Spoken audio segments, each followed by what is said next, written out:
वाला है उसी का अभिमान होता है। अपने स्वरूप का कभी अभिमान व्यक्ति को नहीं होता, अपने स्वरूप का स्वाभिमान होता है। और अपने स्वरूप से जो अलग चीजें हैं, जिसको प्राप्त करके मेरा मन हमेशा चंचल बना रहता है, उस प्राणी और पदार्थ का हमें अभिमान होता है। खास करके इस तन और तन से जुड़े हुए जितने प्राणी पदार्थ परिस्थितियां हैं, उसका हमें अभिमान होता है। और जिसका अभिमान हम करते हैं वो हमारे साथ रहेगा क्या। एक पंक्ति कह करके मैं वाणी को विराम देता हूं। एक प्रसिद्ध संत हुए पथिक साहब, उन्होंने बड़ा सुंदर कहा है कि जहां रह रहे हो निकलना पड़ेगा।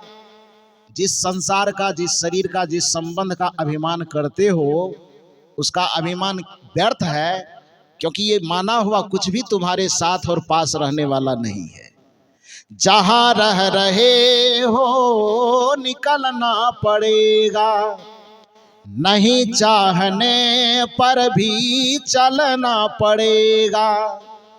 जिसे त्याग कर हाथ, जिसे त्याग कर हाथ मलना पड़ेगा, वहां मन फसाना महामूढ़ता है। सकल संत गुरुजन जो समझा रहे हैं, ये चर्चा भुलाना महामूढ़ता है। बड़े भाग्य से यह अवसर मिला है, निरर्थक बिताना महामूढ़ता है। हमें सदगुरु श्री अभिलाष साहब जी के द्वारा पोषित इन संत गुरुजनों का सानिध्य प्राप्त हुआ है। इस सानिध्य का, इस अवसर का लाभ लेना चाहिए और अपने मन तन के विकारों का परित्याग करते हुए हृदय से अभिमान को सदा सदा के लिए इति कर देना है। और जिस दिन समस्त शान हमारा इति हो जाएगा, उसी दिन हमें शांति की प्राप्ति हो जाएगी। बस इतना ही निवेदन करके मैं अपनी वाणी को विराम देता हूँ। बहुत बहुत धन्यवाद अभय साहब जी।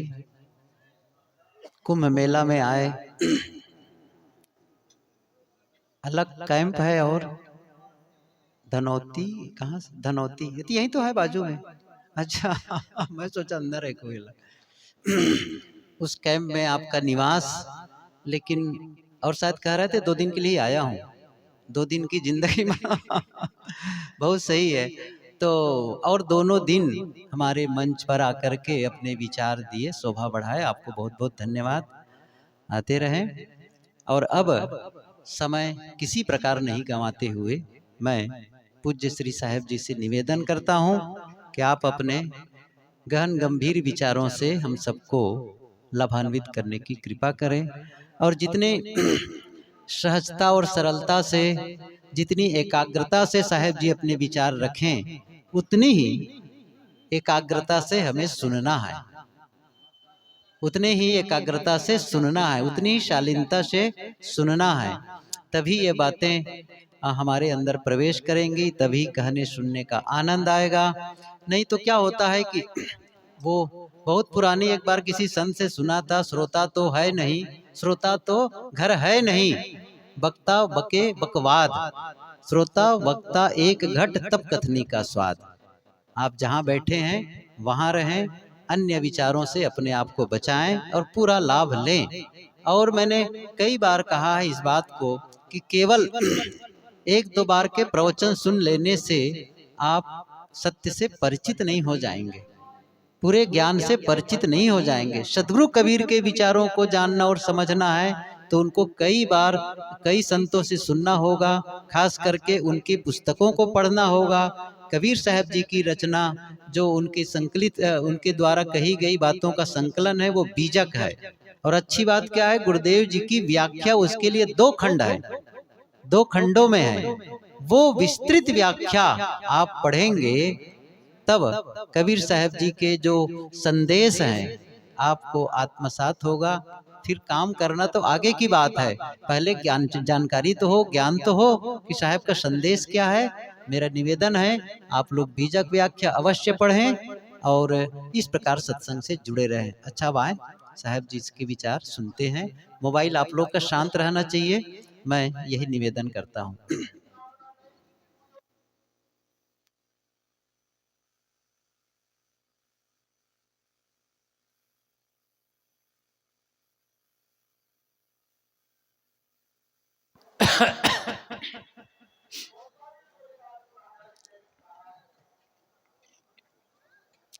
मुद मंगल में संत समाज,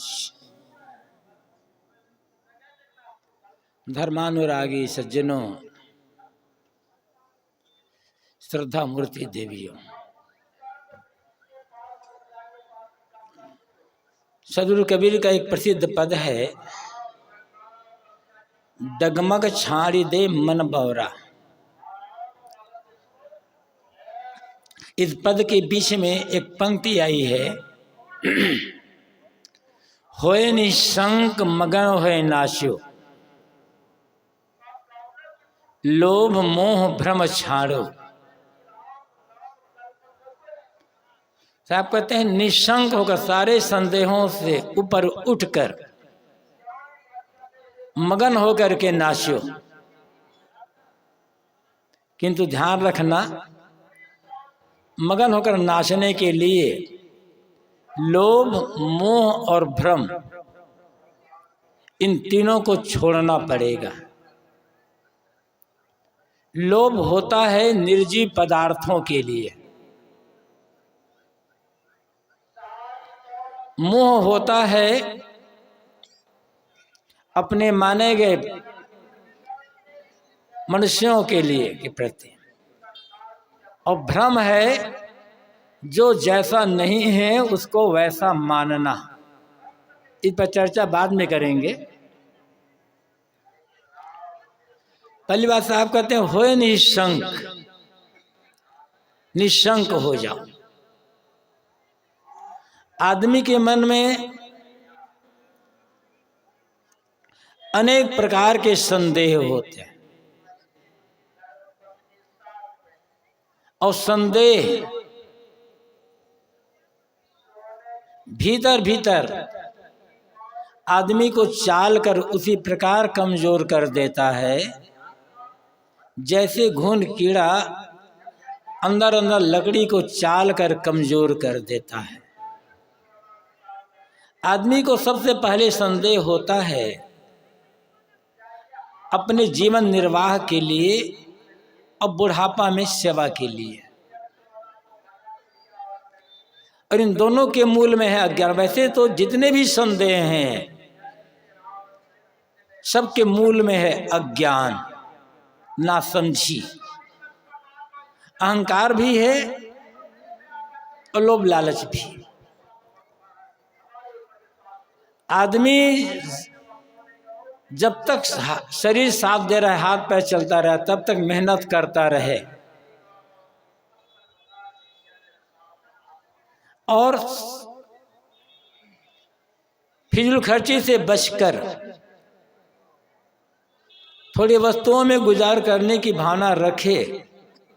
उसे ये विश्वास रखना चाहिए कि जीवन भर खाने को मिलेगा। जरा सोचें, पशु पक्षियों के पास, कीड़े मकोड़ों के पास क्या है, फिर भी उनका जीवन चलता है। हम तो मनुष्य हैं, हाथ पैर हैं, बुद्धि है, समझ है, हमारा जीवन क्यों नहीं चलेगा? बुढ़ापा में सेवा कौन करेगा? पता है क्या? पता है कि सेवा की आवश्यकता होगी। जब आप ये सोच बराबर ये सोचोगे पता नहीं शरीर में रोग लगेगा तो दवा कहाँ से मिलेगी, दवा मिलेगी या नहीं मिलेगी, बुढ़ापा में सेवा कोई करेगा या नहीं करेगा, तो निश्चित समझ लें आपका बुढ़ापा कष्टमय होगा। बिना मतलब के आप रोग बुला लेते हो सकता है स्वस्थ होकर चलते फिरते शरीर छूट जाए, कभी किसी की सेवा की आवश्यकता ही न पड़े। और सेवा की आवश्यकता पड़ेगी तो कोई ना कोई सेवा करने वाले मिल जाएंगे। गुरुदेव जी जब घर में थे, अब ये था कि कुछ दिनों में घर वो छोड़ देंगे, सब घर वाले समझ चुके थे। तो एक बार गुरुदेव जी और उनके पिता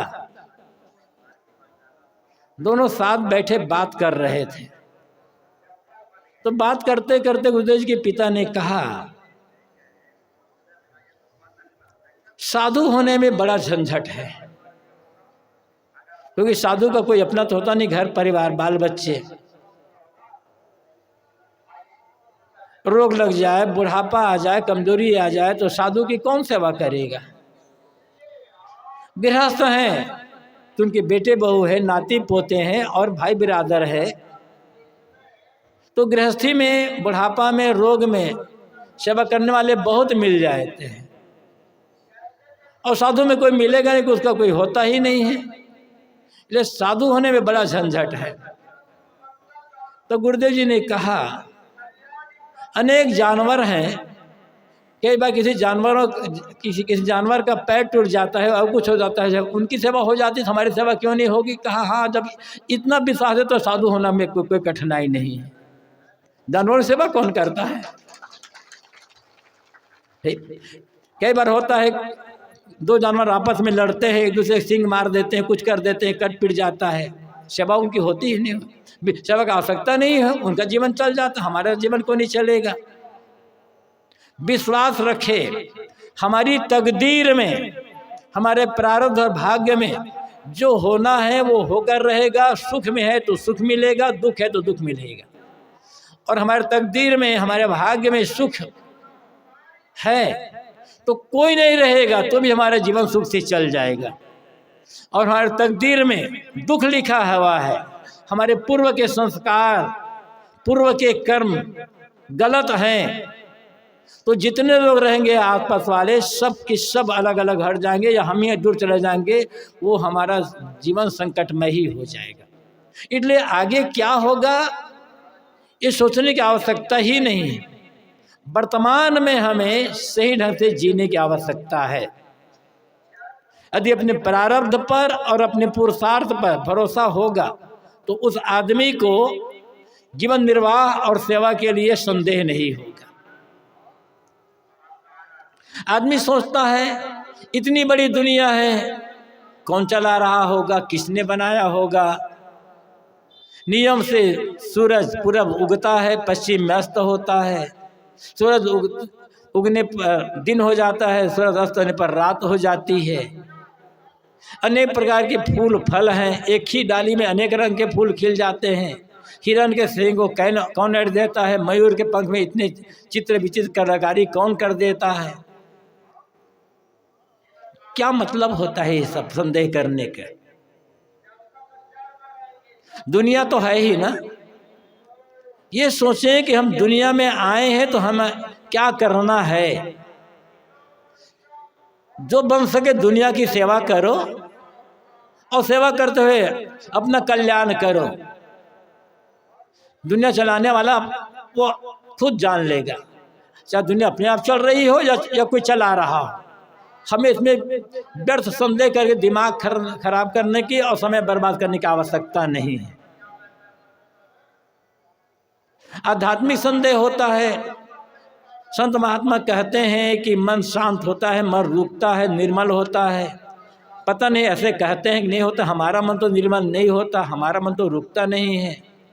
मुक्ति गति होती है कि नहीं होती है, मरने बाद क्या होगा, इस जीव कहाँ जाता है, शरीर छूटने पर जीव नष्ट हो जाता है या फिर से जन्म लेता है, कर्म फल भोग होता है या नहीं होता है।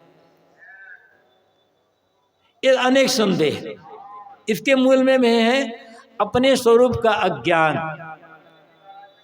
और अपनी साधना पर में कमजोरी और विषयों की आसक्ति। विषयों की आसक्ति जितनी घटती जाएगी, साधना तत्परता से चलेगी और अपने स्वरूप का, अपनी अमर आत्मा का बोध हो जाएगा तो संदेह नहीं होगा। यहाँ से आप कहते हैं हो निशंक, निशंक हो जाओ, सारे संदेहों को छोड़ दो और मगन हो करके नाचो, प्रसन्नता पूर्वक नाचो। तो ये नाचने का मतलब क्या होता है? नाचने का मतलब अनेक प्रकार के स्वांग बना करके हाथ पैर मटका करके नाचना यहाँ नहीं है। साहब ऐसे नाचने को पसंद नहीं करते। यहाँ नाचने का अर्थ है, मगन होकर नाचने का अर्थ है जीवन में जो करो प्रसन्नता पूर्वक करो, प्रेम से करो, उल्लास के साथ समर्पित हो करके करो। बीजक में सदगुरु कबीर ने एक साखी कही है, प्रेम पाट का चोलना पहिर कबीरू नाच, पानी पदीन हो ताश को तनमन बोले साच। ऐ कबीरू, ऐ लोगों, प्रेम के कपड़े का चोलना अंगरखा बना करके पहनो और नाचो। यहाँ भी नाचने की बात कहते हैं साहब, लेकिन कहते हैं नाचना तो है, लेकिन प्रेम के कपड़े का अंगरखा बनाओ। तो प्रेम का तो कोई कपड़ा नहीं होता। यहाँ भी नाचने का अर्थ है जो करना है प्रेम पूर्वक करें, और जब प्रेम होगा तो प्रसन्नता होगी। बिना प्रेम के प्रसन्नता नहीं हो सकती है। जब किसी काम में प्रेम होता है तो प्रसन्नता होगी। जो भी करना है, जो भी छोटा से छोटा काम या बड़ा से बड़ा काम, जिस समय जो काम करने का अवसर आ जाए, समर्पित होकर के करें, एकाग्रचित्त होकर के और प्रेम पूर्वक करें, तो आपका छोटा सा छोटा काम पूजा बन जाएगा। मंदिर में बैठकर पूजा करना ही पूजा करना नहीं है, या अपने घर में आसनी बिछा करके आप बैठ गए पूजा करने। पूजा को उतनी तक सीमित ना रखो। हम लोगों ने पूजा को मंदिर तक या धार्मिक स्थल तक एक चौकी तक ही सीमित कर दिया है। कबीर साहब कहते हैं उस पूजा का अतिदेश करो। अतिदेश करने का मतलब क्या है? जहां हो, जिस समय हो, जो काम कर रहे हो, डूब करके करो, तो तुम्हारा कर्म पूजा, कर्म ही पूजा है। जो व्यक्ति अपने कर्म को पूजा नहीं समझता है, उसकी पूजा बेकार है और झूठी है, अपने को धोखा दे रहा है, दूसरों को धोखा दे रहा है। अपने कर्तव्य का पालन किए बिना पूजा करना अपने को और समाज को धोखा देना ही तो होगा। आप मंदिर में करते हो, घर में करते हो या कहीं भी करते हो, आप वो करते हो, अच्छी बात है, उस पूजा का खंडन नहीं है। किंतु वो पूजा करने के पश्चात आपका मन कितना शांत हुआ है, लोगों के लिए कितनी सद्भावना मन में पैदा हुई है, मन कितना कोमल हुआ है, ये देखना है। पूजा करते करते वर्षों बीत गए, मन वैसा का वैसा कठोर है, वैसा का वैसा चंचल और अशांत है, तो पूजा कहाँ होएगी? केवल एक दिखावा कर्मकांड में समय बीत रहा है बस। पूजा का अर्थ है ज्यों ज्यों समय बीतता जाए त्यों त्यों ये मन की चंचलता, मन की बहिर्मुखता मिटती जाए, भोगों की लालसा खत्म होती जाए। भोगों की लालसा है, किसी भी प्रकार का भोग हो, चाहे वो काम भोग हो, चाहे वो धन भोग हो, चाहे पद भोग हो, चाहे सम्मान भोग हो, चाहे प्रशंसा भोग हो, किसी भी प्रकार के भोग की लालसा मन में है तो पूजा नहीं हो सकती है। पूजा का अर्थ होता है मन की लालसा का मिट जाना। अनेक लोग कहते हैं साहब हम मंदिर जाते हैं, मंदिर जाते थे, इतने साल बीत गए और पूजा करते करते, भगवान की सेवा करते करते आज तक मन शांत नहीं हुआ। तो कहाँ से पूजा कर रहे हो आप?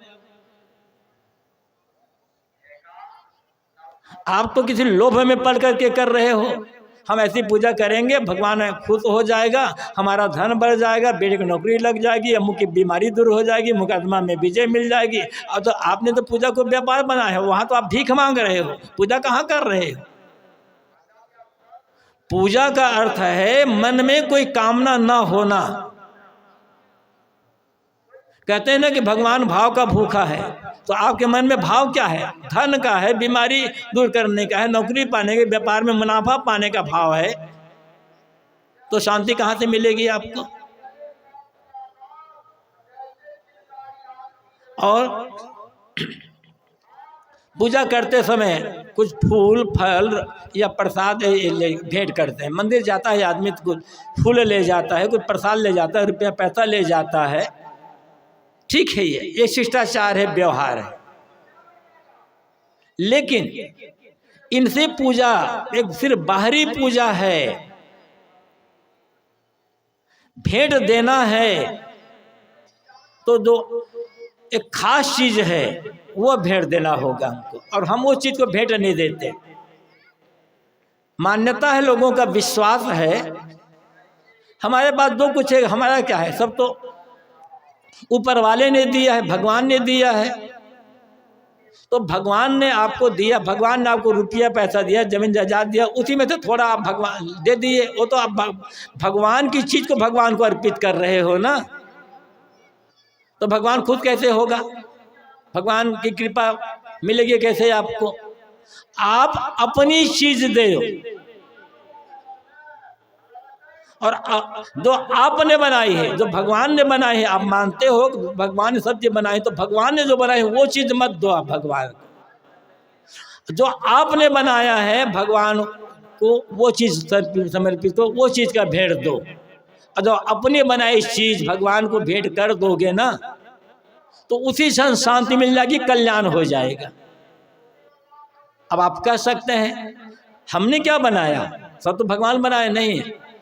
आपने, हमने, हर आदमी ने कुछ न कुछ बनाया है, और अपनी बनाई चीज बहुत प्यारी है। भगवान की बनाई चीज तो प्यारी है ही, उससे ज्यादा प्यारी है अपनी बनाई चीज।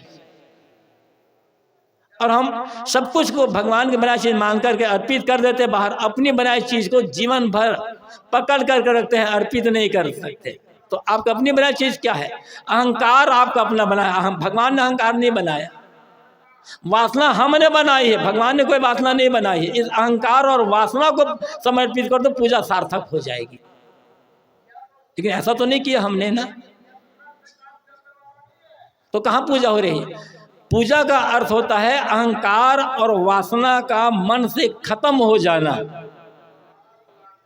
वो पूजा सार्थक होगी, असली पूजा। लेकिन पूजा करते गए अहंकार बढ़ता चला गया, पूजा करते गए वासना भी बढ़ती चली गई, तो कहाँ पूजा है? इसलिए साहब कहते हैं जो कुछ करो तो पूजा, इतने समर्पित होकर, प्रसन्न होकर के आप काम करें तो हर काम पूजा बन जाएगा, हर काम पूजा बनेगा।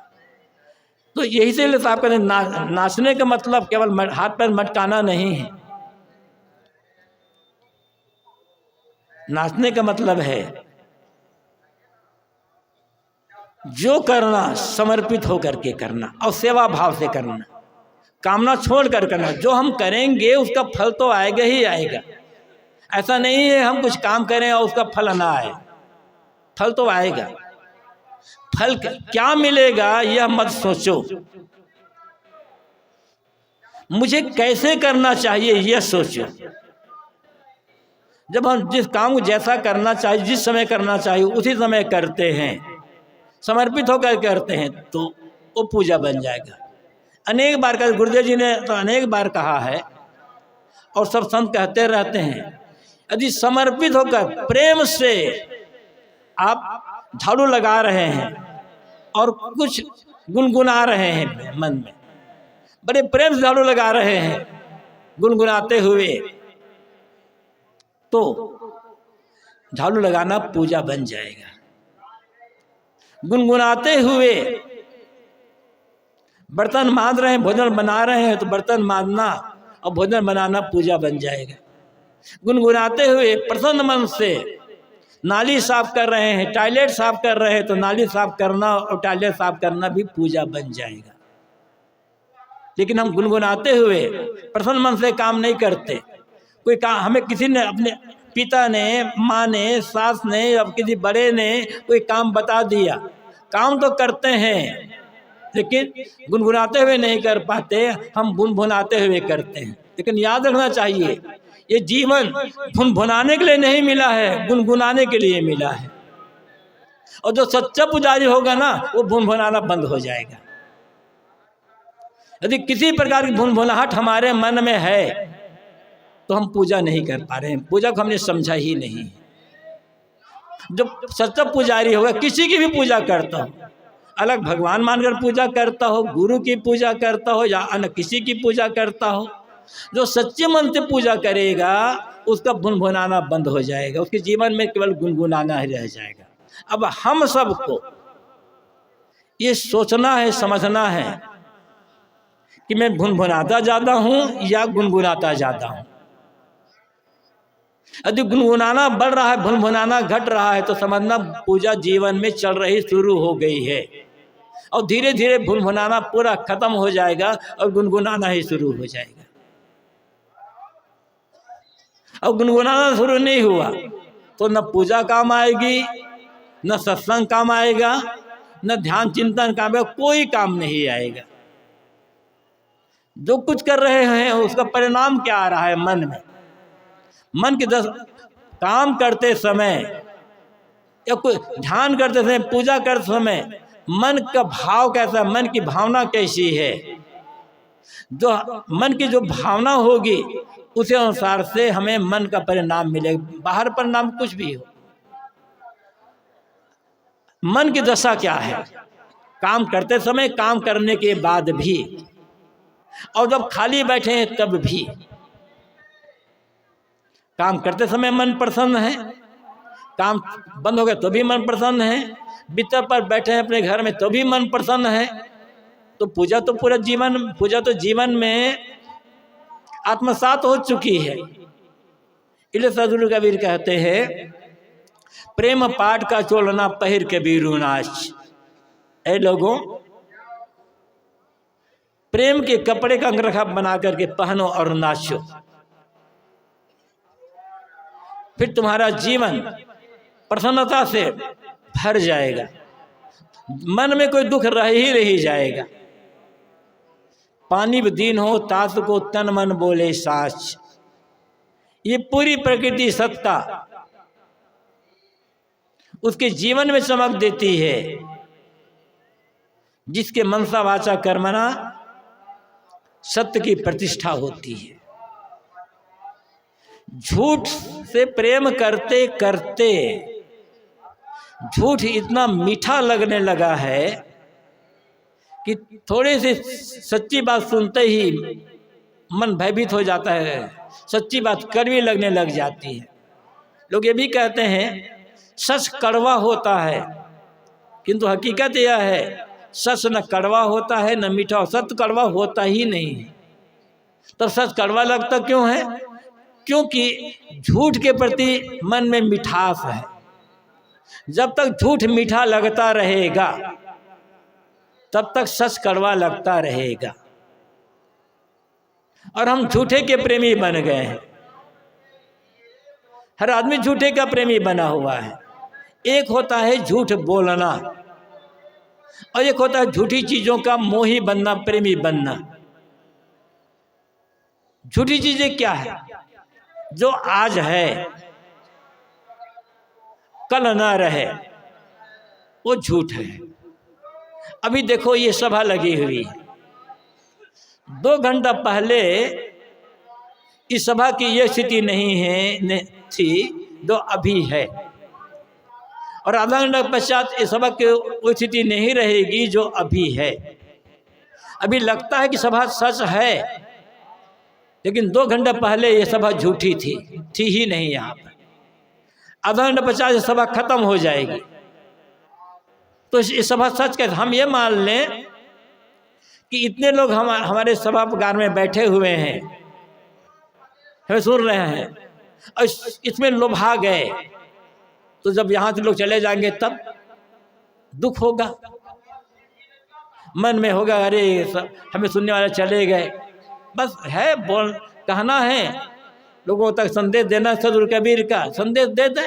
कितने लोग सुनने वाले हैं? 5 लोग हैं कि 50 लोग हैं कि 500 हैं या ज़्यादा है। बस गुरुजनों द्वारा हमें जो महापुरुषों का संदेश मिला है उसको अपने जीवन में जीने का काम करें और अपनी शक्ति सामर्थ्य के अनुसार लोगों तक बांटने का, पहुंचाने का काम करें। ये ना सोचे कि इतनी बड़ी सभा होनी चाहिए। अपने बोलने का भी अहंकार नहीं करना है कि हम इतना सुंदर बोलते हैं या अमुक का बोलना खराब। सबका अपना अपना ढंग होता है। तो झूठी चीजों का मोह करते करते सच करवा लगने लगे हैं। साहब ने कहा है, झूठे सुख को सुख कहे मानत है मनमोद, जगत चबे ना काल का कछ मुठी कुछ। संसार का सुख झूठा है, क्योंकि झूठी वस्तुओं से जो सुख मिलेगा वो सुख झूठा ही होगा। यदि हम ये माने, देखो इतने लोग यहाँ इस सभागार में बैठे हैं, हमें सुन रहे हैं, और इसको सोच करके, इसको देख करके हमारे मन में प्रसन्नता होगी तो आधे घंटे पश्चात प्रसन्नता गायब हो जाएगी, क्योंकि सभा रहेगी ही नहीं। ऐसे ही जो भी चीज मिलेगी वो केवल व्यवहार के लिए है। ये सभा भी कहने सुनने के लिए ही है, व्यवहार के लिए है। इसको सच मान के इसमें मोहित हो जाना, अपने को धोखा देना। ऐसे कोई भी कुछ भी मिले, धन मिले, पद मिले, प्रतिष्ठा मिले, मर्यादा मिले, गद्दी महंती मिले, एक दिन सब के सब छूट जाएगा, सब के सब छूटना है। किंतु हमारा अपना होना, हमारा अपना राम, हमारा अपना परमात्मा, हमारा अपना आत्मा, हमारा अपना चेतन, ये कभी छूटेगा नहीं। उस वो जो सच आत्म तत्व है, सच जो परमात्मा तत्व है, सच जो चेतन तत्व है, उसका जब बोध हो जाएगा, उसमें मन रम जाएगा, तब बाहर आकर्षण की चीज रह नहीं जाएगी। परमात्मा, आप उसको आत्म तत्व कहो, चाहे परमात्मा तत्व कहो, चाहे उसे ब्रह्म तत्व कहो, चाहे कोई और तत्व कह लो, जब तक उसका सच्चा बोध रहेगा, मन उसमें लगे रहेगा, तब तक मैं बाहर भटकेगा नहीं। अपने आप को, अपने परमात्मा को, अपने आत्मा को, अपने चेतन को, अपने राम को भूल करके ही हम दुनिया में मोह करते हैं।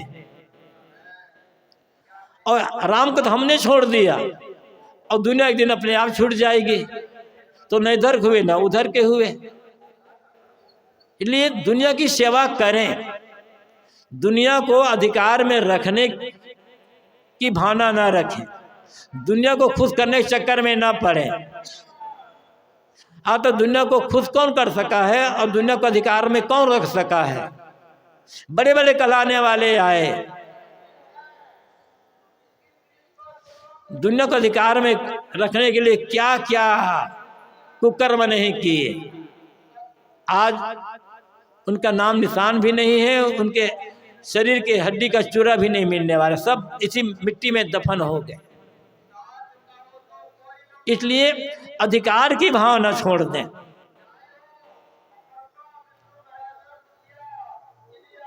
अधिकार की भावना छोड़ करके काम करें, बस जो बन सके सेवा कर दें। बस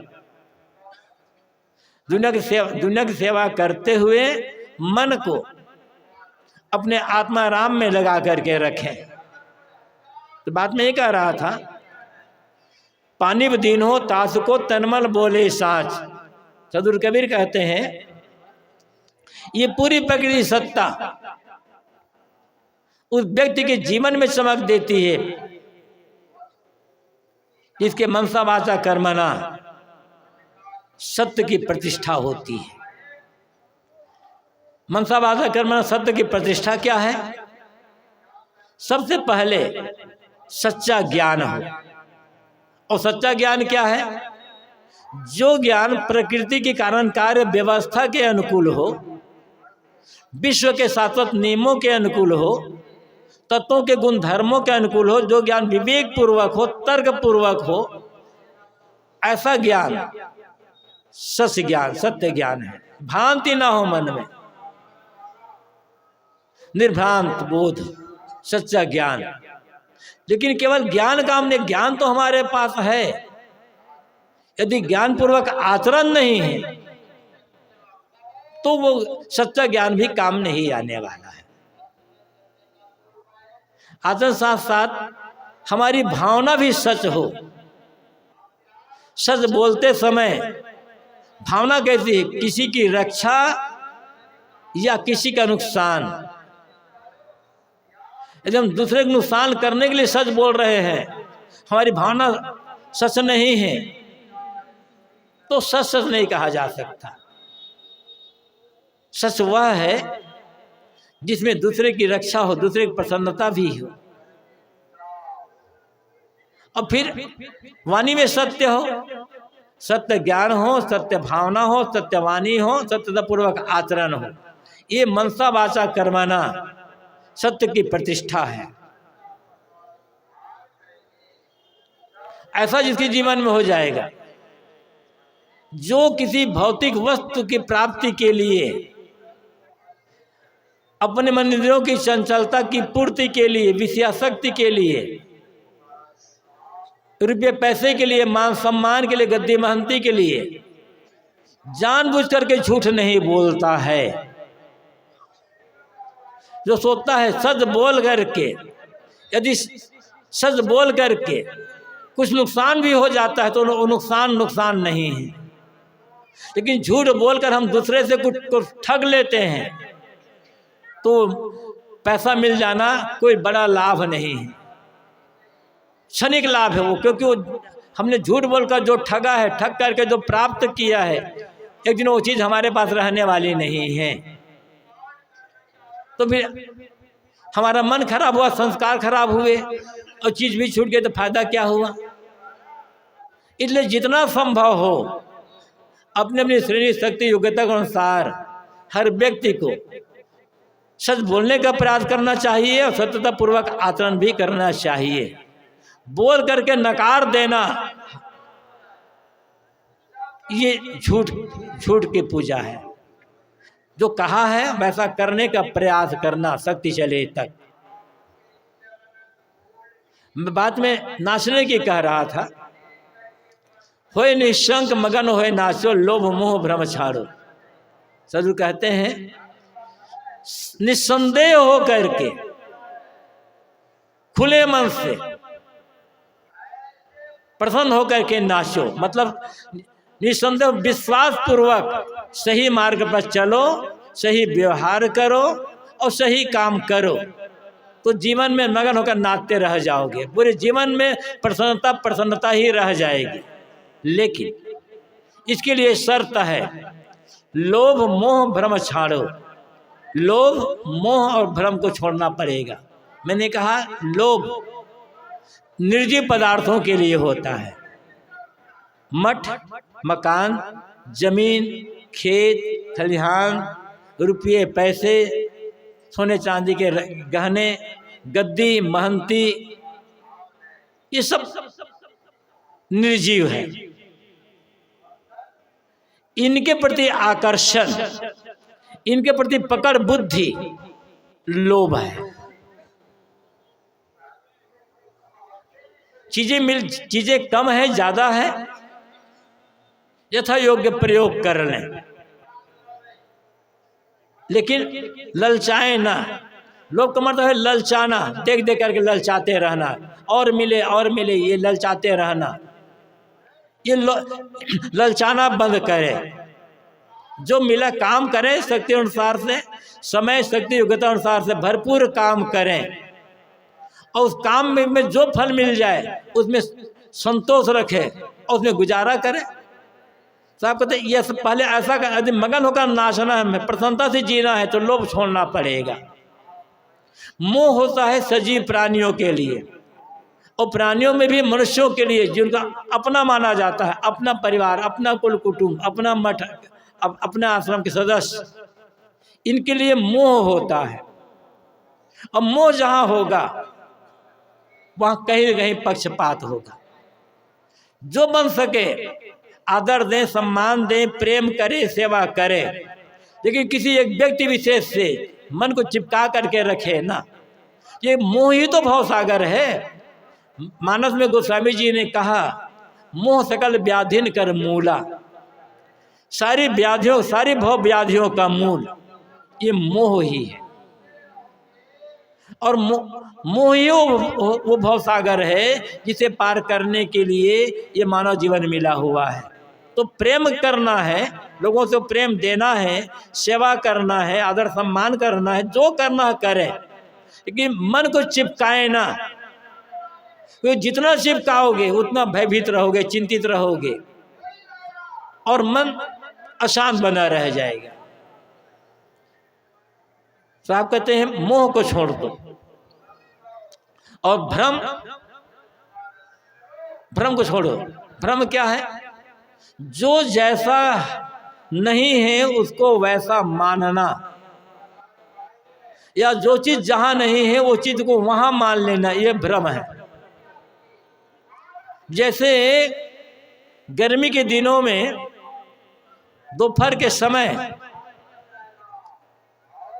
सूरज की किरणों की लहरियों में प्यासे मृग को पानी का आभास होता है। ये आभास भ्रम है। वहाँ पानी है नहीं, लेकिन लगता है प्यासे मृग को या आदमी को भी लगता है। दूर देखो तो धूप झिलमिला रही है, लेकिन लगता है पानी का सागर लहरा रहा है, और तो आदमी से धोखा खा जाता है। ये भ्रम है। सबसे बड़ा भ्रम क्या है? हमारे सुख का आधार, हमारे सुख का केंद्र हमसे अलग है, ऐसा मान करके बाहर सुख पाने के लिए भटकते रह जाना जिंदगी भर, और अंत में दुख पाते पाते, दुख में बिलबिलाते बिलबिलाते, पछताते पछताते दुनिया से विदा हो जाना। हर आदमी दौड़ रहा दुनिया के पीछे, अब सुख मिलेगा, अब सुख मिलेगा, अब सुख मिलेगा। कितना सुख बटोरा पीछे पीछे दौड़ते हुए। काम करे, सेवा करे, व्यवहार करे, जो करना वो करें, लेकिन वहां सुख नहीं है। सुख आपके पास है, आपके भीतर है। मन की एकाग्रता में, मन की स्थिरता में, मन की निर्मलता में, संतोष में और आत्मज्ञान में ये सुख है। और वो भीतर है, भटकना नहीं है।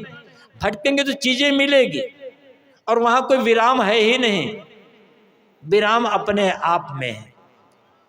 जिसका मन मुक्ता से हटकर अंतर्मुख हो गया, सारी मलिनता छोड़कर निर्मल हो गया और पूर्ण संतुष्ट है, आत्म संतुष्ट मन, आत्म तृप्त है मन, आत्म संतुष्ट है, वो आत्म तृप्ति में, आत्म संतुष्टि में ही सुख है।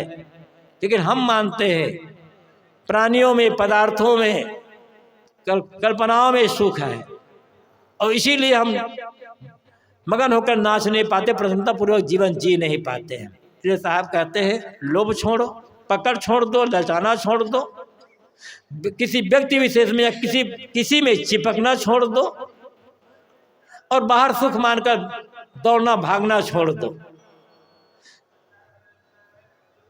आत्मसंतुष्ट होकर, आत्मज्ञान प्राप्त करके अपने निरंतर मानते चलो, संदेह रहित हो करके काम करना शुरू कर दो, तो निश्चित है जो सच्चा सुख है, सच्ची आत्म शांति है, उसका अनुभव किया जा सकता है।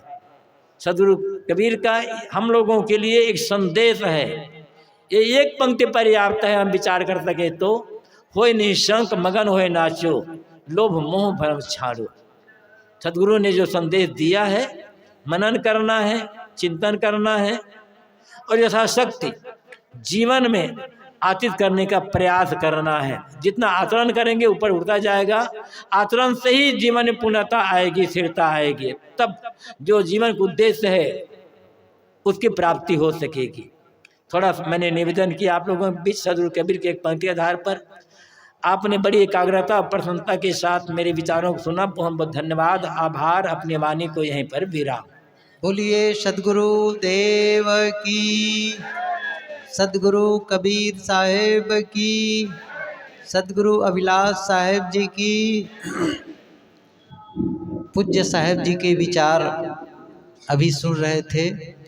सदगुरु कबीर साहब जी का एक भजन है, उसमें से एक पंक्ति है, थोड़ा सुन करके जाएं। वो भजन संतो सहज समाधि भली, डगमग छाड़ दे मन बौरा। वो एक पुस्तक है गुरुदेव जी की, सहज समाधि। उसमें ये पूरा पद है जिसका साहब जी ने अर्थ भी किया है, कहत कबीर में भी है। आप उन पुस्तकों को बुक स्टॉल में जाकर के, कबीर साहित्य केंद्र में जाकर के रखें और इसको और ठीक से मनन चिंतन करें। और भी बहुत सारी पुस्तकें हैं, मैंने कई बार कहा, व्यवहार के लिए व्यवहार की कला है, और गुरुदेव जी की, साहब जी की लिखी पुस्तक है क्या है, सुख की जीवन जीने की कला है। तो ये सब बड़े व्यवहारिक हैं, साधना परक पुस्तकें हैं। आप शाश्वत जीवन लीजिए, कल्याण पथ लीजिए, सहज समाधि हो, इस प्रकार के साधना की पुस्तकें हैं। ध्यान क्या है, दार्शनिक पुस्तकें भी हैं, विभिन्न प्रकार के पुस्तकें, कहानियों की भी पुस्तकें हैं। आप उसे रख करके स्थायी रूप से लाभ लें। आप सबके प्रति बहुत बहुत धन्यवाद, आभार, जो इस प्रकार हम सबके इस सत्संग में उपस्थित होते हैं। चाहे हमारे वो यहाँ रहने वाले, इस परिसर में रहने वाले संत भक्त हों या बाहर से आप सब आए हुए हों, सबके प्रति बहुत बहुत धन्यवाद, आभार है। आप सभी यहाँ जो लोग रहते हैं उनके लिए समय सारणी का ध्यान रखना जरूरी है कि समय अभी 7:30 बजे भोजन की घंटी लगती है। थोड़ी सेवा की भी जरूरत पड़ती है। बहनों का तो आभार ही है, वे लोग जाते ही हैं कई, और भाइयों से भी निवेदन है कि जरूरत पड़ने पर वहाँ जाएं, पूछें साहब मेरे लायक क्या